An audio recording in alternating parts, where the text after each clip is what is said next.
All right, what's up? What's up? Okay, for context, for people that didn't actually see during the week when I was doing LPL streams, my editor is actually French. He's North African, but he's French. Like, he has French background. So he sent me this clip, which is essentially the translation. Frère, c'est ça aussi, on a enfin une bonne draft, la vie de ma mère. He said, essentially, the translation is, yes, brothers, we finally have a good draft on my mama. This is this is Kameto. He's like the person that owns K-Corp. Une bonne draft, frère. Like, I mean, he's talking about draft. It's like, oh yeah, we finally have a good draft. So he's very relieved by the drafting, which is really surprising to me because I thought that their drafts were good. That was my interpretation watching all of the games. So now I'm going to go back and actually look at all the drafts and see which ones were actually good, bad, whatever. C'est la pire victoire, frère. Elle nous sert à rien la victoire, je suis dépité. Finally. Après, au moins ça montre que c'est pas le niveau le problème, frère. Finally, c'est we have a good juste draft. une mauvaise pression, je pense. Hein. Mauvaise pression, confiance. Ah ouais. Les drafts étaient parfois ignobles, très souvent ignobles. So apparently what he said here is drafts were sometimes not honorable, oftentimes not honorable. Just saying that they're like just not like fair, I guess, like not even draft. I guess would be the way that you translate it to English is like, yeah, we just did not have like even drafts. Dans les bonnes conditions. Je vais vous le dire, les mecs, ça a mal bossé. C'est pas pour rien qu'on est resté à Berlin, ça a très mal travaillé. On n'a pas progressé sur les semaines, on a régressé, on n'a pas pu voir le vrai niveau. C'est pour ça qu'on est resté à Berlin. But yeah, apparently the last thing he said was they didn't work well. We didn't progress forward. We fell backwards. That was apparently the last thing he said. So what this tweet said is that this passage from Kamel after the victory against SK makes me think the Yamato's demotion was potentially already recorded before the end of the third week. So think about how crazy that would be if they only gave him 2 weeks and then on the third week they had already decided to potentially already have him removed. So I mean, I think it's really crazy to be blaming drafts because I feel like that was one of the best things about K-Corp. I thought their early game and their drafts were the two best things, and those are the things that are so closely related to the coach that generally you would be able to see the impact of a coach in those areas almost immediately.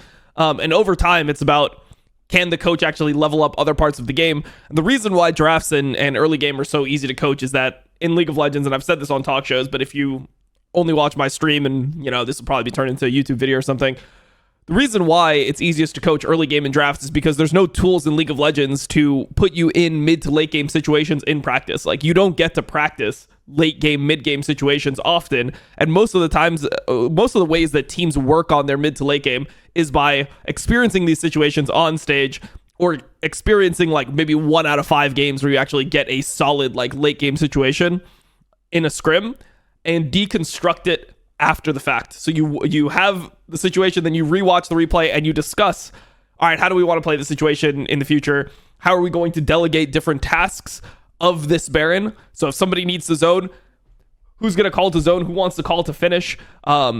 Where are we going to put our vision? Who puts their pink wards where? Like, these types of things are going to be discussed after the game is actually over. And it's really hard to work on mid to late game. A lot of mid to late game immediately is going to be based off like player feel in the game itself. Okay, so let's look at all the drafts, right? So pretty much the head of the organization is saying our drafts were bad. So let's go into the drafts. Okay, day 1 versus Fnatic. So you got to consider blue side and red side, right? When you're drafting on blue side, generally what you want is you want to have more of the standard meta broken top tier champions because you get first pick. And the advantage that red side generally has is counters. So we'll just go with the bans. You have Varus, Poppy, Ashe from K-Corp. Fnatic bans Rumble, Nocturne, Kalista. First pick Lucian. Okay, so first pick Lucian is something that I like. The other option you can do is first pick Milio. But either way, the same trade comes in where you first pick Lucian, enemy team takes Milio Aphelios, you get Nami, and you get Azir. So you get Lucian, Nami, Azir. I mean, this is one of the most standard power drafts that you have right now in League of Legends, especially on, I believe this is 14-1. These were just broken champions altogether. Yeah, I mean, the reason why people really like Lucian, Nami into Milio Aphelios is that when you have Lucian, Nami, you can really destroy the mid lane. Once the duo swap mid, it's very hard for the Aphelios to ever walk up to the wave. Because once you have Stormrazor, Rapid Fire on Lucian, you put Nami E on the Lucian, the Aphelios and Milio just can't play. So you just have a huge advantage here. I think this makes sense. Viban coming in is really good because Azir and Lucian are both mobile champions. So Vi is extra value. You'd much rather play into something like Xin Zhao because Xin Zhao, you can kite him, right? And you can wait out his R, whereas Vi just sends it on Lucian or Azir, and if Lucian is dashing forward constantly, he always has to be aware of the Vi. So I like the Vi ban here. And the Aatrox ban. The Aatrox ban is interesting. The Aatrox ban was the setup for this Gragas because Aatrox is something that's good into Gragas. The context here that I guess you'd have to say is that one of the advantages that Fnatic had over other teams at LEC is they were one of the first teams to realize that K'Sante was broken. At this point, people did not realize how good K'Sante actually was. People were not prioritizing K'Sante super highly as like a blind pick. It was something where like the first week, everyone had their own ideas of like, oh, like is it Jax? Is it Jax? Is it Renekton? People were playing Renekton, Gragas, like all these types of picks. And then when you got to the second week, that's when LCK and LPL started. Then you actually have people being like, oh, never mind. The most broken champion in the fucking game is K'Sante. Still doesn't matter if his lane phase is weak or the champion is just so completely broken. So I think optimal draft for KC, because they do end up essentially blinding every champion that they have here, would have been K'Sante on 5. I mean, the Jax Gragas has a little bit... I mean, the thing I'll say about Jax Gragas is that it's a double flex technically here. So if they try to counterpick the Jax super hard on R5, you send the Gragas top and Jax goes jungle. If you have a really good jungle matchup, you put the Gragas in the jungle as well. So like you have the ability to flex. But yeah, I would say that here, the only part of the draft that I don't think is good is having Gragas here instead of K'Sante. And this just comes down to like the fact that I believe they just didn't have K'Sante prepped. If you look at all their drafts for this weekend, like they have a really strange top lane champion pool compared to what people thought actually was OP on this patch. So once everything's settled in, everyone's playing Udyr top, everyone's playing K'Sante. Like those are considered the most OP champions. And then if those OP champions are picked, sometimes you can play Gnar into them, sometimes you can play Aatrox into them. There are some answers, but those are considered like the best champions on the patch later on. And it seems like Cabo just didn't have the same idea. If you look at the top lane champions that he picks, it's Gragas, Malphite, and Jax. And all of these are later picks. The other thing to consider is that generally what the coach is going to be really coaching is like for draft is first 3 and then 4 or 5 bans. Once you get into like the late part of the game and it's like counter picks, that's where generally the players are going to take over. And because I mean they play a lot of solo queue, right? Like they play scrims and everything, and they're going to have knowledge of what champions they want to play in situations. So for example, when Merwin is playing like Fiddlesticks top and Akali top and like he's playing like all these weird champions, Varus top, I don't think that that's like the coach. I don't think Melzet is the one that's being like, yeah, this is a Fiddle top game. Can you go Fiddle top here? Like, I don't think that that's how these situations are playing out. Generally, the person that has the champion ocean, BB, for example, on G2 as well, like top laners are going to be the ones that are going to be choosing their picks later on in the draft. So out of this draft, I would say it's still winning, but the only part of it that I would think is not optimal would be you'd want K'Sante on your team. You'd just blind K'Sante here because K'Sante is just broken. If you watch how this game plays out, they do have a pretty big lead, but there's a bunch of like issues with how the game is being played. I mean, the Nami waves were horrible the entire game, and Sakin just looked really uncomfortable. This is probably one of Sakin's worst games. If I were to say Sakin's 2 worst games, this Azir game was really bad, and the Akali game he played later on was also up there. I mean, he just looked mega nervous. Humanoid took Electrocute on Akali in this game and was just like bullying him in lane. So it's definitely a game where, once again, I wouldn't even consider draft. I think the weirdest part is of this whole conversation is when there's such obvious player mistakes in the game. It's so weird to then be talking about draft instead of the actual mistakes that the players are blatantly making in the game. But this is still a draft that I like overall. I mean, I think that there's a lot of value that the Jax has. Jax into Xin Zhao. I mean, you have Lucian, Nami Azir, which is super fucking broken on this patch. Definitely not mad at this draft. I think this draft is fine. Okay, so day 2, Renata, Ashe, Nocturne. K-Corp bans Draven, Kalista, Rumble. Okay, Draven, Kalista into G2. You have to essentially ban these. Rumble ban, I mean, that's fine as well. Rumble's considered really strong. If you look at this day, they banned Rumble every single game. So that just, I mean, or actually, no, I guess it was banned by Fnatic here, but both times where it was up, they banned it later on. It made me feel like they just didn't play Rumble for the week and they just had bad experiences with it in scrims. Because especially here, like Rumble being picked, if Rumble is blinded and you're saving R5 for your top lane should be able to counterpick a Rumble with things like the Udyr, for example, which it seems like Cabo just didn't play at this point. I mean, he didn't play it the entire split, but at this point, he definitely just did not have this played. And to be honest, no one in LEC like actually practiced Udyr. It was one of those things where LEC drafts were super far behind because the way that you draft in the West is you don't actually pick things that are strong or try to like develop your own viewpoint on the game. You literally just copy the best regions in the world, LCK, LPL. So, of course, Udyr K'Sante. Look at the prio of Udyr K'Sante week 1 compared to Udyr K'Sante week 2 in LEC. It was obvious that the only reason that it was played is because Korea and China played it. Okay. Anyways, let's go more into this draft. So Aphelios first pick.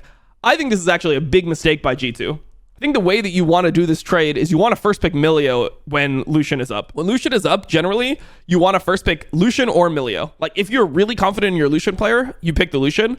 If not, you pick the Milio, and then you just, like, you take Aphelios or Lucian with the Milio. If they take Lucian Nami, you take Milio Aphelios, you know? So I think that this is actually a really poor draft from G2. Like, this is a really poor draft from G2. I mean, Aphelios Nautilus is just not good into Lucian Milio. I mean, Lucian Milio just pretty much is winning the lane from level 1 to 18. It's just a broken bot lane combo.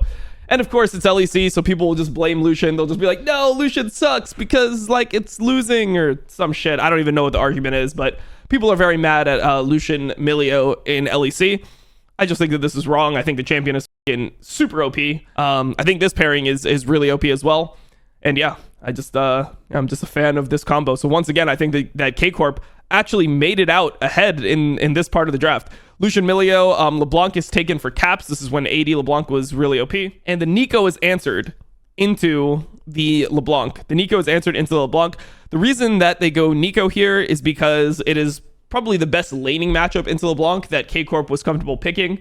The other options you have into LeBlanc are like Azir, but Azir like can lose lane harder than Nico can into LeBlanc. I mean, with Nico, you can just push the wave a lot easier early levels. So this is good. Okay. Poppy ban, Bel'Veth ban. This makes sense because Poppy, like, you're going to have Nico with Proto Belt. Lucian has a dash. Pretty much every jungler is going to have a dash that you would pick here, outside of maybe Maokai. But you don't normally want Maokai with Nico. You normally want an AD jungler paired with Nico so that you have the ability to kill mid post 6, and just so that the enemy doesn't just go Merc Treads and make the Nico's life a living hell. Poppy, Bel'Veth ban, Bel'Veth into Yike. Understand this. The Jace ban here, I guess, is a Cabo Shard Jace ban. Seems like a pretty weird ban from G2, but, you know, it's fine. And they ban Jax as well. Yeah, I mean, the Jax ban makes sense because it's going to be 80 LeBlanc Aphelios, plus generally it's going to be an 80 jungler here, right? It's going to be like Xin Zhao or Viego, something like this. Something that is vulnerable, or that makes Jax super OP. Something that gives Jax E a lot of value. All right, so Vi pick from K-Corp here. The reason for the Vi pick is just into LeBlanc. Makes sense. You have Vi, Nico, Lucian, Millie. I mean, once again, you have a really solid draft. Viego Kennen comes in B4, B5. Now, I don't really like the Viego in this game that much. I mean, I'm kind of a Viego hater in general. I think it's okay because you're bringing the Kennen, so like hopefully Kennen and Nautilus can get you a fight that's good enough where Viego gets a free reset. But it does seem like it would be a kind of hard Viego game to play if your Kennen is not really far ahead. And Kennen was picked here blind, which means that there should be an answer from K-Corp. The answer is Malphite. We've seen Malphite answer Kennen a couple times. I guess it's okay. To me, it doesn't sound right. Like in my brain, when I think about, okay, the enemy team has a Kennen, like what would I pick here? I'm thinking like champions like Aurelia could be pretty fucking nice. Like I'm thinking that there has to be better counter picks to a Kennen than a Malphite. But in terms of what Cabo's willing to play, yeah, I'm completely fine with this draft as well. And the main thing here is if you watch this game, K-Corp was ahead. I mean, didn't they get third Drake in this game? And then right after third Drake, Malphite just ults in. They flash the ult. Everyone dies and G2 gets Baron, and that's what threw the entire game. Like, this game was once again completely winnable, and I think that the draft is something that you wouldn't even look at in this game either. I think it's slightly winning. I mean, I just personally think that there's just better champions on the side of K-Corp. Aphelios Nautilus is kind of outdated in my mind.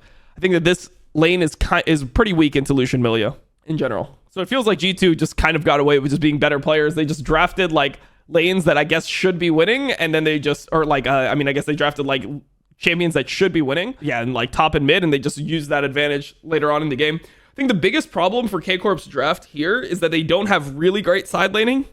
So that's probably where the issue lies on K-Corp. Like, they should theoretically have better team fight with Nico Malphite.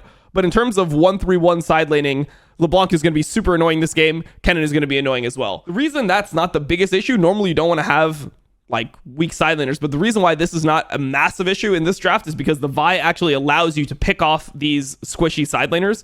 So I like the idea here from K-Corp. I think that this actually makes a lot of sense as well. I mean, there's no way in these first two games you're even considering the draft as an issue. I don't think you're even considering the draft is an issue. I would say game 1 is like pretty winning. And then I would say game 2 is like a 55-45 to K-Corp here. K-Corp have a strong lane that they could draft every single time and win. I mean, that's the problem with K-Corp, I think in general, is they just didn't win lane enough. Like they would pick, like it didn't matter what lanes they were playing. If they're playing Azir into Akali, I mean, the Azir is like losing lane. Gragas into Kasate just, I mean, isn't a great lane. Bot lane, it didn't feel like there was much synergy. Like they just didn't win many lanes almost ever, which is crazy because when you consider how they played, they actually had a lot of leads early game. And where did that come from? It's because Bo is a fucking beast. I mean, I think Bo is literally just amazing at the game, but for some reason, people like to hate on him. Like I'm pretty sure that Woodid guy just like hates Bo for some reason. I don't know why he hates Bo. Maybe they fucking play together in solo queue. Maybe I have no idea. I have no idea why Woodid hates Bo. But there's no way that you look at any of the games this split and you're like, yep, Bo is the issue. Like, I mean, that would just be the last part of it that you would ever consider. Okay. K-Corp versus Mad Lions. So this was the best draft that they had the entire week. I think that this game is like borderline unlosable. There's one thing I would change in the entire draft, but even with what they did, I think that this game it should just be completely free. Okay, so Ashe first pick, Nocturne, Rumble, LeBlanc ban. Ashe first pick. Enemy team goes Aphelios, Nico. You answer that with Azir, Xin Zhao. And then on 3, I think this is a huge blunder from Mad Lions. They end up going Sejuani. I think Sejuani is really scary to pick in a situation like this. Like you normally only want to pair Sejuani with carry tops. I think Sejuani is also just not a very strong champion right now. But normally like you want to play Sejuani when you either have like Akali plus Sylas mid, or you have some type of like carry top that has auto resets in the kit to make it strong. So like Sejuani, Jax. I mean, if there's an opportunity for you to play like Camille into Cassante, which no one's doing, but like this is something that people used to do. Like if you have a Camille, Fiora, these are the types of picks that are going to make Sejuani feel strong. Nico and Sejuani hate playing together because it just allows Azir to first item Merc Treads and feel super safe within the lane. So I thought that this was a pretty weird draft by Mad Lions. They end up going Renata on 4, which is really scary to go the Renata pick here. The only reason that Mad Lions went Renata, in my opinion, is because they thought that Ashe had to be AD. They thought with the 3 AD carry bans plus Aphelios taken, that Ashe was just going to be AD carry, in which case they can get Renata without much risk. But you never want to be playing Renata Aphelios into Caitlyn Ashe. Caitlyn Ashe is just like a mega winning lane here. So, I mean, I think that their draft, they were just super outdrafted by 4 or 5.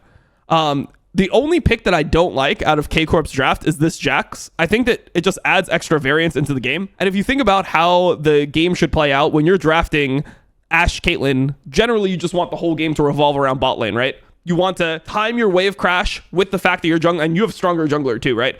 So you want to time your wave crash when the enemy jungler can either dive or invade or do something on the bot side of the map, and you just want to live 3v. You want to make bot like a 3v3 that you're perma winning. So Sejuani, Renata, Aphelios can't do anything to touch Ashe, Xin, Caitlyn.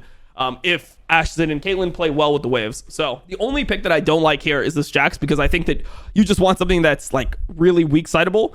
So I feel like here, this is where you'd go Cassante. If you don't want to go Cassante, this is where I would like an Udyr pick. I think that these are the perfect spots for it. Like Udyr, it is pretty decent with your draft because you have 3 AD champions. So your draft would be 2 AP, 3 AD, and your Udyr will just be a tank frontline for your team. Where I feel like the Jax can get counterpicked and it could end up being kind of useless. So the only reason that I don't like the Jax is because I just feel like it adds unnecessary risk into a draft that like you already have a massive advantage in. You're looking at this right now and you're like, okay, Azir versus Nico, it's just like 50-50. It's very hard for Nico to find angles to actually make plays. Like outside of the super early game, Nico doesn't actually get that much push where you should get perma roam timers on the Azir, and then you just have hard winning 3v3 bot side. So the only pick I don't like is the Jax, but even with the Jax pick, it's still really winning. And if you just watch how the game played out, Cabo just got dicked. This was Cabo's worst game. This is where I felt like Cabo really fucking ran it down with the Jax. I mean, he got solo killed in lane, the way that he managed his first 3 wave crash. I did a VOD review of this game as well. it was just a really rough game from Cabo's perspective. So this was tough. And we're mainly going to be just looking at the first 7 drafts, I guess, because these last 2 drafts, I think everyone agreed that they were winning drafts. Like, this was a mega winning draft, right? Like, you have Olaf that essentially 1v9s the entire fucking game. Really solid comp. I mean, these are the 2 that Kameto just agreed were mega winning drafts. Obviously, when you hear these types of things, the way that you end up viewing it is like, so are you just saying the draft is winning when the team wins? Or like, what do you not like about these drafts? That's what I would ask Kameto, is what exactly about these drafts? Like, what picks does he not like? What does he think should be better picks in these games? Because like, outside of the top lane picks in games 1, 2, and 3, outside of just top lane, which is like, you're getting late pick for your top laner, I mean, I think the rest of the draft is super solid. Like, what do you not like about the draft? Also, when it's the same role that you're constantly losing out on like an optimal pick, it makes me feel more that the player doesn't have a really good champion pool rather than the draft is super bad. Like the draft, like, or like the coach is telling the player to pick something that he's just really bad at. Okay, K-Corp versus Giant X. All right.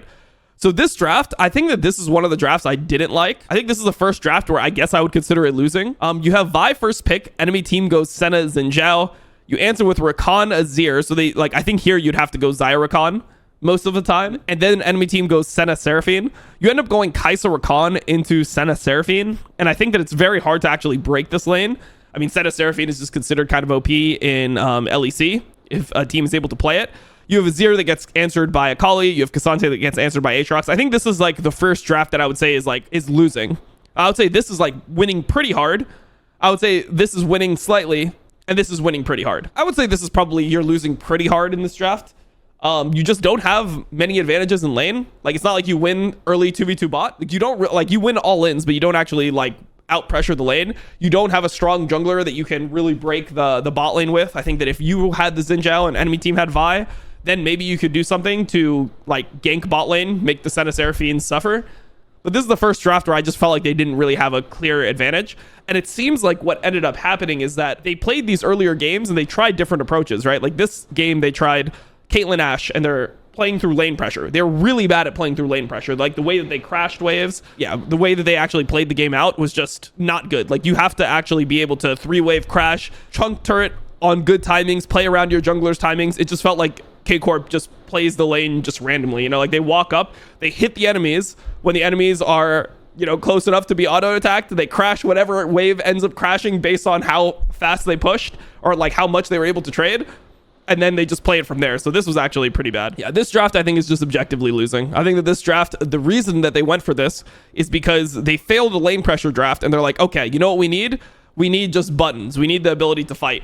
We need Rakan, Vi, like Kai'Sa, like we're just going to go in and choose targets and try to kill them. But in tunneling on this idea, I think they ended up giving themselves a really hard way to play out this draft. Like you're trying to dive into Senna, Seraphine. The Azir and K'Sante can't really follow that well, so it's just Kai'Sa, Rakan, Vi trying to kill Senna, Seraphine, and it just seems like enemy team is able to peel too easily. It's very hard for you to actually win this draft. Okay, day 2. Okay, this was the draft where I started feeling like K-Corp can't win no matter what they draft. This was the draft where I was like, how do you ever win a game if you can't win this game? Because in this game, they absolutely murdered Vitality in this draft. They had Lilia into Maokai. So like Lilia versus tank jungle, it's miserable to play a tank jungle into Lilia. You just get out cleared. You just end up down so many items. It just feels horrible to play this type of matchup.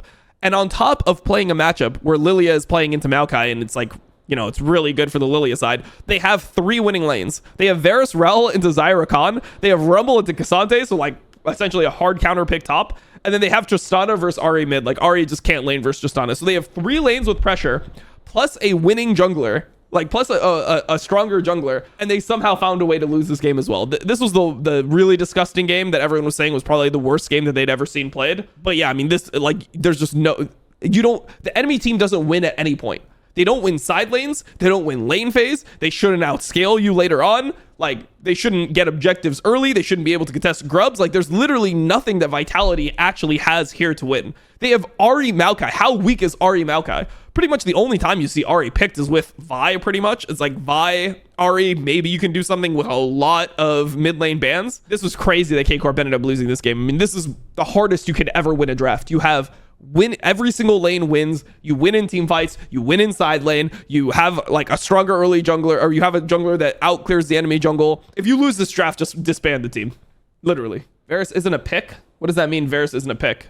Varus is broken. It's literally like the strongest AD. It's banned in almost every single game. Varus ban here.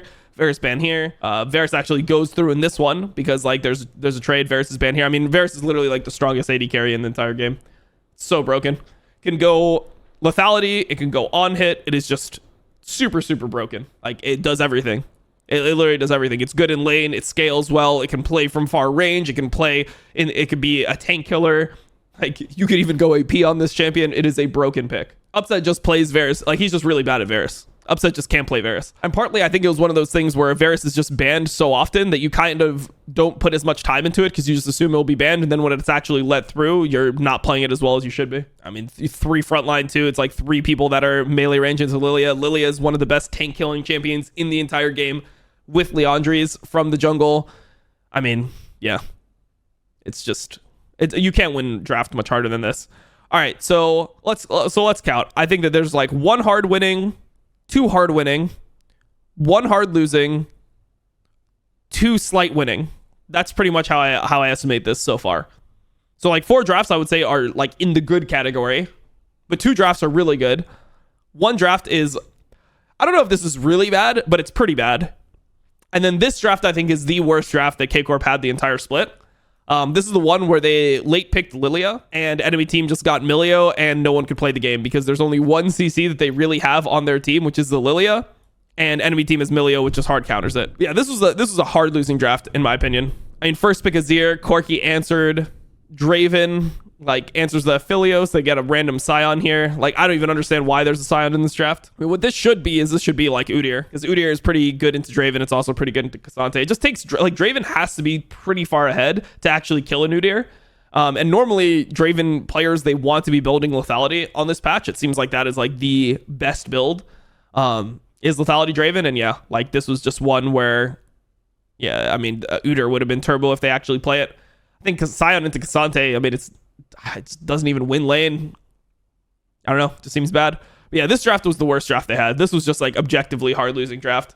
Lilia into Milio is just bad. I mean, they just lost this draft really hard. So they had 2 losing drafts, 2 pretty hard losing drafts, 2 hard winning drafts, 2 drafts that were slightly positive in my estimation. And then these 2 drafts are just objectively like this third draft that they had versus BDS is just extremely hard winning. The Olaf essentially hard 1v9s this game. You can just glance at this real quick. You have really nice, like, you just have OP champions in general. Enemy team has Renata, but you don't actually have to run into the Renata with anything but the Olaf, right? And the Olaf doesn't care about Renata. So even though Olaf theoretically would be, like, the archetype of Olaf is countered by Renata, Olaf himself is actually not countered at all by Renata. Enemy team has only CC'd appeal. They have an Ashe AD carry. You have an Olaf. This was really, really, really, really fucking crazy.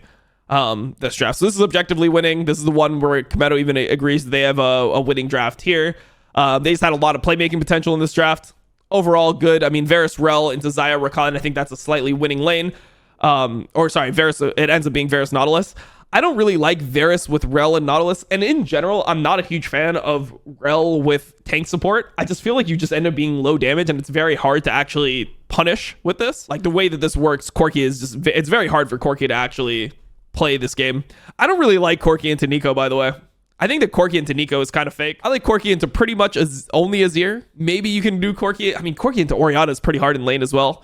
I think people are starting to over prioritize Corki a little bit, and they're just playing it into lanes that are really hard, and they just end up getting stomped. So, I mean, here you just end up with winning lanes. This is when Cabo 2v1s with Rumble into Aatrox. Xin has a lot of value because the only 2 champions are, like, out of the 3 champions that can deal damage, Varus, Aatrox, and Corki, 2 of them are ranged. That's when Xin is super good.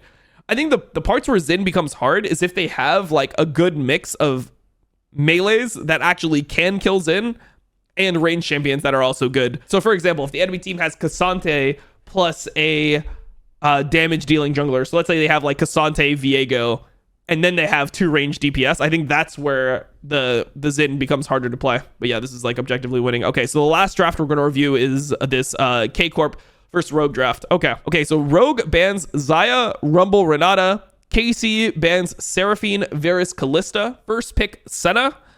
So here you know that it's not going to be Senna Seraphine because you banned the Seraphine here, which is good. They answer with Cassante. Cassante Maokai, which is interesting, right? Because I was like, oh no, Bo is playing Maokai. But the thing that was really good about K-Corp's draft here is that they were one of the first teams to realize that Maokai support was giga broken. People were not playing Maokai support much. Champion is really, really strong. So they go Cassante Maokai, and then they pick MF on 3. Now the MF on 3 is a little bit interesting. I was wondering if there was a better option with Maokai than MF, but it makes sense. Like I see what they're trying to go for here. They want to have a big lethality AD carry. If MF gets banned later on, probably you have to go with something like a Jin pick, which is not amazing here. You don't really want to be going Aphelios Maokai either. You want a different type of champion with Maokai. Aphelios is generally just better with like enchanters and things like that. Okay, Corki blinded. The Corki blind I think is a little bit strange. Corki blind from Rogue. The answer from K-Corp ended up being Akali. I know people like playing Akali into Corki. I've seen it in LPL a decent amount. It's pretty flip if it's good for the Akali or not. I feel like you have to do a lot of work with the Akali. I think I probably would have preferred something like an Orianna here, but the reason that they don't go Orianna is they feel like if they go Orianna brand MF, it's just like a very all over the place team comp. It doesn't really make too much sense because you don't have something for the Orianna to ulti off of. What else could they have gone? I mean, it could have just been a Nico, right? Yeah, I think that this should have probably just been a Nico, no? Enemy team has like Senna, Nautilus, Corki. They don't even have much protection. If you just go Nico, Maokai, MF, I think that could have been pretty good.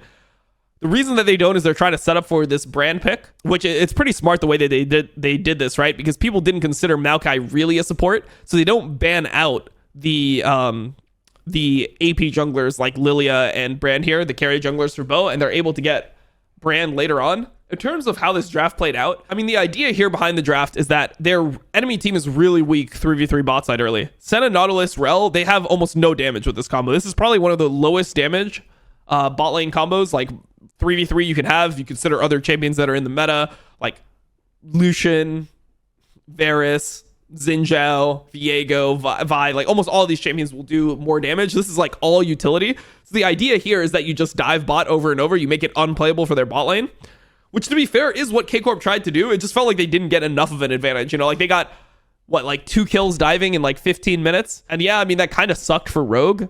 But at the end of the day, K-Corp is up like 1k gold and they show up to team fight, botch it as always, because they have the worst dragon setups in the entire league and they lose the entire game. I would say this is like pretty 50-50. I don't think there's like a clear winner here. It just depends on like the players you have on your team.